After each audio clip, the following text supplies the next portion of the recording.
श्री शिवाय नमस्तुभ्यम। हम सबको पता है कि नवरात्रि का बहुत ही पावन सा महीना स्टार्ट हो गया है और ये वो दिन आ गया है जिस दिन हमें अपने घर पे 4 चूड़ी का ये उपाय करना है जिससे माता रानी खुश होती हैं और हमारी फैमिली में खुशियाँ आती हैं। काफ़ी ज़्यादा लोग परेशान हैं कि भैया हमारा जो बच्चा है वो बुद्धिमान नहीं है, परीक्षा में कम नंबर आते हैं, या फिर हमारे हस्बैंड हैं वो गलत दिशा में चले गए हैं, उनके लिए हम क्या करें। या फिर कुछ ऐसे हस्बैंड परेशान हैं अपनी वाइफ को भी लेके, भैया हमारी वाइफ है हमसे ठीक से बातें नहीं करती हैं, चिल्लाना है, अपशब्द भाषा का इस्तेमाल करना। तो अगर आपके साथ ऐसा कुछ है तो ये वीडियो आपके लिए है, जो कि पूज्य गुरु जी की कथा से सुन के बहुत अच्छे से बताऊंगा। ये उपाय इतना अच्छा है कि आप इस उपाय को किसी के लिए भी कर सकते, चाहे वो आपके घर का कोई व्यक्ति हो, चाहे वो बाहर का हो, आप इस उपाय को किसी के लिए भी कर सकते हो। ठीक है ना, समझने की कोशिश करते हैं। स्क्रीन पे आप सभी को यहाँ पे दिख रहा होगा चूड़ियाँ। तो यहाँ पे हमें सिर्फ 4 चूड़ियाँ नहीं लेनी है, यहाँ पे हमें बहुत सारे सामान को लेना है। वो कौन सा सामान है, यहाँ पे देखो बहुत सारा सामान दिख रहा है ना। आपको क्या करना है, मार्केट जाना है। जितनी चीज़ें लोगे, देखो नियम समझिएगा हर चीज़ का, जितनी चीज़ें लोगे वो हर चीज़ें कौन सी होंगी, लाल रंग की। चूड़ी लोगे वो लाल रंग की, चुनरी लोगे लाल रंग की, मेहंदी और सॉरी जो बिंदी लोगे लाल रंग की। कहने का मतलब है जो श्रृंगार के सामान में 5 श्रृंगार का सामान कम से कम, ज्यादा से ज्यादा 16, अगर 16 श्रृंगार ले सकते हो तो बहुत अच्छी बात है, वरना कम से कम 5 श्रृंगार के सामान को तो जरूर से जरूर लेना। एक छोटा सा पत्तल लेना, जिसमें लोग खाना नहीं खाते वही पत्तल लेना, या फिर कोई सा भी टोकरी ले लेना। उस टोकरी के अंदर या फिर उस पत्तल के अंदर जितने भी आपने श्रृंगार के सामान लिए हैं उसको रख देना है ना। जो व्यक्ति आप पे घर में चिड़चिड़ करता है, बुद्धिमान नहीं है, गुस्सा करता है, मारना पीटना, ऐसी कंडीशन घर में बनी है, चाहे वो व्यक्ति सो रहा हो या वो व्यक्ति जग रहा हो, कैसी भी कंडीशन है, किसी भी प्रकार से उसके हाथों से इन सभी सामान को टच करा देना। एक बार टच करा देना, कैसे भी करके, बहाना मार के कैसे भी टच कराना। फिर आप इन सभी सामान को लेके चले जाना देवी माता के मंदिर में, है ना। मंदिर में करना, मंदिर में कर लो, घर पे करना घर पे कर लो, कहीं पे भी करो, बट कोशिश करना मंदिर में। किसी भी देवी माता के मंदिर में जाओ और उनके चरणों में ले जाकर के उस श्रृंगार के सामान को समर्पित करना। और जब समर्पित करोगे उससे पहले घी का दिया, लंबी बत्ती का देवी माता के सामने जरूर जलाएंगे। देखो जब भी मैं किसी उपाय में दीपक जलाने की बात करूं या ना करूं, आपको दीपक जरूर जलाना चाहिए। तो देवी माता के सामने जाना, घी का दिया लंबी बत्ती का लगाना और साथ ही साथ श्रृंगार के सामान को देवी माता के सामने रख देना। देवी मां से विनती करेंगे, प्रार्थना करेंगे, हे देवी मां, हमारे घर का ये व्यक्ति है, ये इंसान है, बहुत दिनों से क्रोध कर रहा, गुस्सा कर रहा, चिड़चिड़ कर रहा, अब शब्द भाषा का इस्तेमाल करता है, आप इसे सुधार दें। इतना कह के जो भी श्रृंगार के सामान आपने लिए हैं, जिन भी देवी माता के मंदिर में आप गए हो, वहां पे रहने वाले कोई भी ब्राह्मण, चाहे वो पुरुष में हो, चाहे वो लेडी में हो, महिला में हो, उन्हें अगर आप दान कर देते हैं, यकीन मान लीजिए आपके घर में जो भी व्यक्ति गलत दिशा में चला गया है वो इंसान सही दिशा में वापस आएगा और जो तकलीफें घर में आपके चल रही होंगी वो सारी तकलीफें खत्म हो जाएंगी ना। बहुत आसान सा, बहुत प्यारा सा उपाय है, तो आप सभी को जरूर करना है। आगे बढ़ते हैं अब इस वीडियो के हम लोग अपने दूसरे उपाय की तरफ, और यह उपाय आपको मक्खन से करना है। और अगर आप पे घर में ये वही उपाय है कि अगर आप पे घर में लड़ाई झगड़े बहुत ज्यादा होते हैं तो मात्र 7 मिनट के अंदर वो लड़ाई झगड़े आप पे घर से कहां गायब हो जाएंगे आपको पता नहीं चलेगा। तो नवरात्रि के इन 9 दिनों में से किसी भी एक दिन आप इस उपाय को कर सकते हैं। उसके लिए आपको सेम काम करना है, आपको लेना होगा इस तरीके से मक्खन। ठीक है ना, मार्केट में मिल जाता है मक्खन 10-12 रुपए में।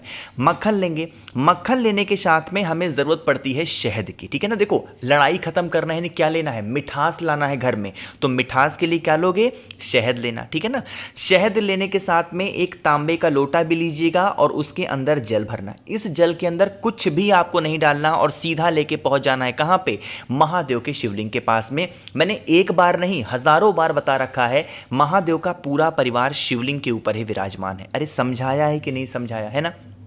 क्या करना है, आपके पास में है शहद, आपके पास में है मक्खन। सबसे पहला काम करेंगे, मक्खन का लेपन अच्छे तरीके से माता के हस्तकमल, जिस स्थान पे मैं पीले रंग से पेंट कर रहा हूं, यह स्थान होता है देवी माता का, यानी कि मां पार्वती का स्थान होता है।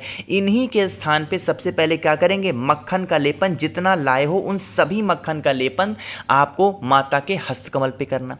करने के बाद में जो आपके पास में शहद है, अब उस शहद का लेपन जब देवी माता के यहाँ पे हस्त कमल पे करोगे तो आपको यहाँ पे आशुतोष महादेव का स्मरण करना है। किसका ध्यान करोगे?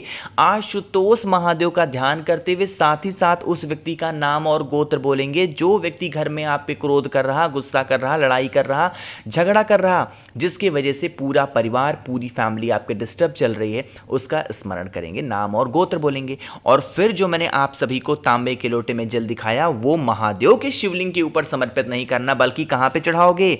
माता के ही हस्त कमल पे बिल्कुल गोल गोल समर्पित कर देना। हाथ जोड़ करके विनती करना, हे शिव शंभु भोलेनाथ, हमारे परिवार में खुशियां नहीं है, आप हमारे परिवार में खुशियां लाएं जिससे हमारा परिवार अच्छे तरीके से रह पाए। ऐसे प्रार्थना जरूर करेंगे, ठीक है ना। चलो, 2 उपाय आपको समझ में आ गए हैं। आगे बढ़ते हैं इस वीडियो के हम लोग अपने तीसरे उपाय की तरफ, और ये भी आपको मक्खन से ही करना है। क्या इसके फायदे हैं और कहाँ पे करना है, उससे पहले जल्दी से कर दीजिए वीडियो को लाइक। जिसने अभी तक चैनल को सब्सक्राइब नहीं किया, करिएगा चैनल को सब्सक्राइब, ठीक है ना। चलो, सबसे पहले समझ लेते हैं इस उपाय के फायदे क्या हैं। देखो, यह उपाय लड़ाई झगड़े का तो है, साथ ही साथ प्रेम को बढ़ाने के लिए है ना। जरूरी नहीं है कि वो प्रेम सिर्फ पति और पत्नी के ही बीच में हो। अगर मान लेते हैं घर में बनती नहीं है भाई बहन की, सास ससुर की, देवरानी जेठानी की, है ना, इस टाइप से घर में कंडीशन है कि किसी की बनती नहीं है, आपस में ही प्रेम नहीं है, दूसरों से लड़ाई की तो बात छोड़ ही दो, आपस में ही प्रेम नहीं है, तो आप इस उपाय को करके देखिएगा। इस शरदीय नवरात्रि के 9 दिनों में से किसी भी एक दिन करके देख लो, आपको बहुत फायदा मिलेगा। क्या करना है? आपको मक्खन लेना। अब मक्खन के साथ में आपको मार्केट जाना है, वहां से ऐसे झंडा खरीद के लेके आना है। यह उपाय पूज्य गुरु जी की कथा के 2 साल पुरानी कथा से निकाल के आपको समझा रहा हूं। सोच लो कितनी मेहनत करनी पड़ती है। 2 साल पुरानी कथा को निकाला है और तब इस उपाय को समझा रहा हूं, ठीक है ना। जो मक्खन आपने लिया है उस मक्खन को लेंगे। अब मैंने आपको दिखाया है क्या, 1 मिनट कलर चेंज कर लूं, आपको समझने में आसानी होगी, ठीक है। अब कहोगे भैया ये तो बहुत बड़ा है, इतना बड़ा नहीं लेना, तो ये तो मैं दिखा रहा हूं कि आपको समझ में अच्छे से आए। आप झंडा खरीद के लाना, 5 से 10 रुपए में मिल जाएगा। जो मक्खन आपके पास में ना, उस मक्खन को अच्छे तरीके से झंडे के तीनों साइड में, जिस तरीके से मैं लेपन कर रहा हूं, आपको भी ऐसे ज्यादा मात्रा में झंडे के उस जो आपने मक्खन लिया है उसका लेपन करना। मक्खन का लेपन करने के बाद में इसके अंदर एक छोटी सी आपको क्या करनी होगी, ऐसे डंडा लगा देना ताकि एक झंडे टाइप का बन जाए, है ना। छोटा सा डंडा बांध देना। अब इस डंडे वाले झंडे को उठाना और आपको लेके जाना है किसी भी देवी माता के मंदिर में। कहां पे जाओगे? किसी भी देवी माता के मंदिर में जाना, और चाहे जरूरी नहीं है कि एकदम ऊपर ही आपको लगाना है, नहीं, जहां तक आपका हाथ पहुंच रहा है या फिर जहां पर आप इजीली पहुंच सकते हो, उस किसी भी एक स्थान पर आपको उस झंडे को ले जाकर के लगा देना। ध्यान रखिएगा, जब आप उस झंडे को लगाना तो आप अपने घर से छोटा सा कोई धागा वगैरह लेके जाना, ताकि आप उस झंडे को बहुत अच्छी तरीके से बांध दें, है ना। यह उपाय पुरुष करना चाहे तो पुरुष कर सकता है, स्त्री करना चाहे स्त्री कर सकती है, बहन भाई, मतलब घर का कोई भी सदस्य इस उपाय को घर में खुशियों के लिए कर सकता है ना। इस शरद नवरात्रि के दिनों में अगर इस उपाय को आपने कर लिया ना, सिर्फ एक बार करना, 9 दिन में सिर्फ एक बार करके देखिएगा, आपको बहुत फायदा मिलेगा, ठीक है ना।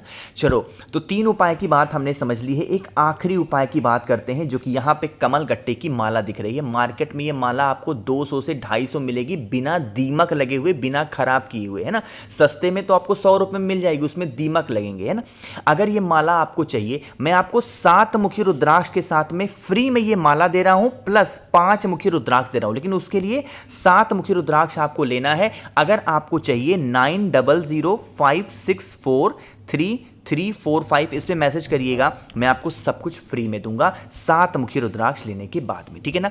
अब बात करते हैं भैया इस माले का हम करें क्या, फायदा क्या होगा। यह उपाय जो बताने जा रहा हूं ना, आप चाहो तो नवरात्रि में कर सकते हो, या फिर दीपावली आ रही है, कुछ ही दिनों में आ जाएगी दीपावली, उसमें कर देने से पूरा घर धन संपदा से भरा रहता। एक कमल गट्टे की माला लेना, इस माला को उठाना, आप किसी भी देवी माता के मंदिर चले जाओ, कोई भी देवी माता का मंदिर हो, और देवी माता के मंदिर में लेके जाएंगे। देवी माता को आपको उस कमल गट्टे की माला को अगर आप पहना देते हैं, यकीन मान लीजिए साल भर आप पे घर में कभी पैसों को लेके कोई भी दिक्कत, कोई भी कमियां नहीं होंगी, हमेशा मां लक्ष्मी का वास घर में बना रहेगा। इससे आसान उपाय क्या कोई हो सकता है धन संपदा का, कि एक कमल गट्टे की माला चाहे नवरात्रि में या दीपावली में माता के गले में ले जाके समर्पित करके चले आओ, आओ, धन भंडार घर में भरा रहेगा। ठीक है, करके देखिएगा। बाकी मैंने कोशिश की आप सभी को अच्छा समझाने की। वीडियो पसंद आई हो तो लाइक करिएगा। कि जितने भी मेरे भाई बहन आवाज़ मेरी पहली बार सुन रहे हैं, चैनल को सब्सक्राइब करिएगा। कुछ मंगाना है तो आप मुझे मैसेज कर सकते हैं, नंबर तो मैंने आपको दे ही दिया है। बाकी हाँ, चैनल को तो ज़रूर सब्सक्राइब करेंगे। श्री शिवाय नमस्तुभ्यम।